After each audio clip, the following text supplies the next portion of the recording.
The following reading from the self-published book titled Keeping in Touch with Cheryl, a memoir, takes us back to 1958. Imagine a 31-year-old widowed mother along with her 5 children, ranging in ages from 10 to 1, departing their ancestral homeland and immigrating to the other side of the planet. There were no reports of ships that had gone before us, that had fallen over the edge of the earth, but little did we know what a cultural shock lay in store. A land where men were called blokes and women Sheilas. A novel titled They Are a Weird Mob, written in the early 1960s by John O'Grady under the pen pseudonym Nino Coletta and later made into a movie, provides an entertaining and insightful social commentary on the Australian society of that period, specifically a male working class society. The story follows a newly arrived immigrant named Nino Coletta from Sicily, Italy, and his awkward interactions with the Anglo-Saxon characters of Sydney.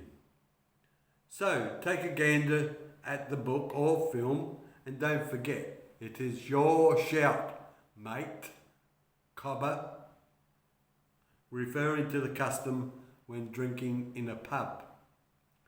While light-hearted, many of the non-fictional migrants, including my family, suffered badly in the land of Oz. There is a photo lying around somewhere of me as a 3-year-old, dressed in a blue and white sailor suit on board the ship, without any hint of modesty. I would say the boy looked a cute and handsome specimen with chubby cheeks. It was highly probable, not remembering any part of the sea voyage, that this image did have its drawbacks. Due to being on a confined ship, the cheek pinching must have been relentless, with total strangers wanting to make their affections known.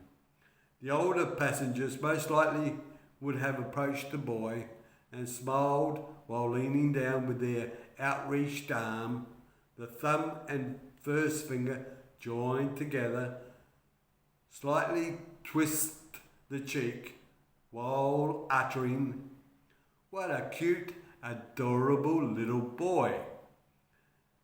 The cheeks must have been battered and bruised by the end of the voyage, which lasted about 2 months.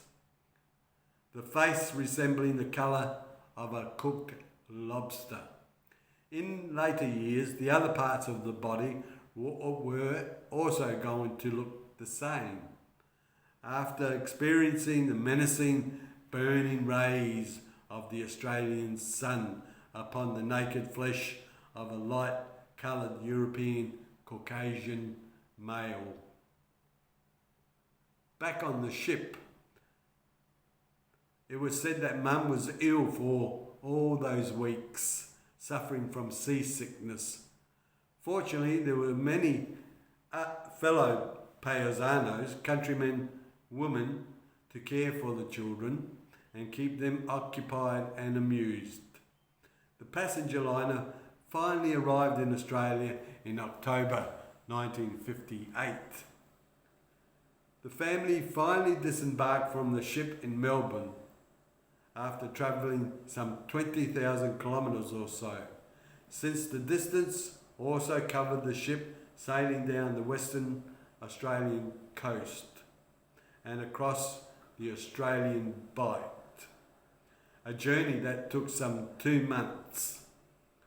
After disembarking in Melbourne, we were greeted by an uncle and were probably under the impression that his home was in a nearby town.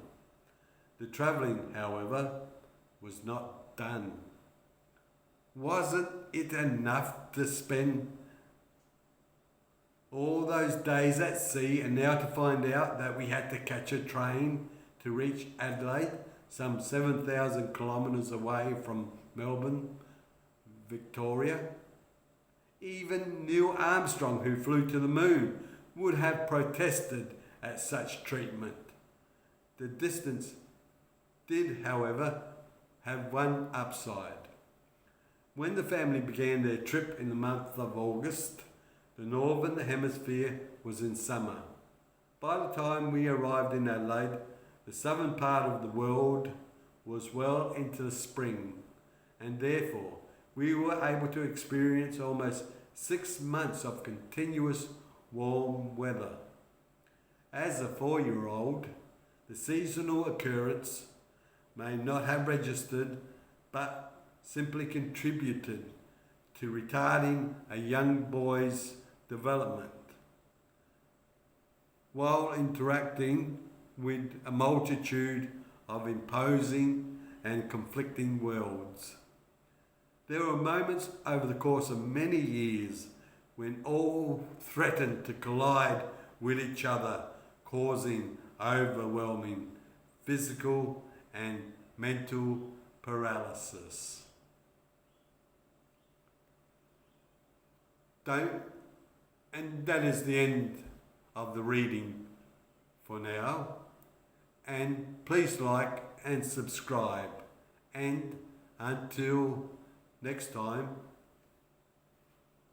thank you.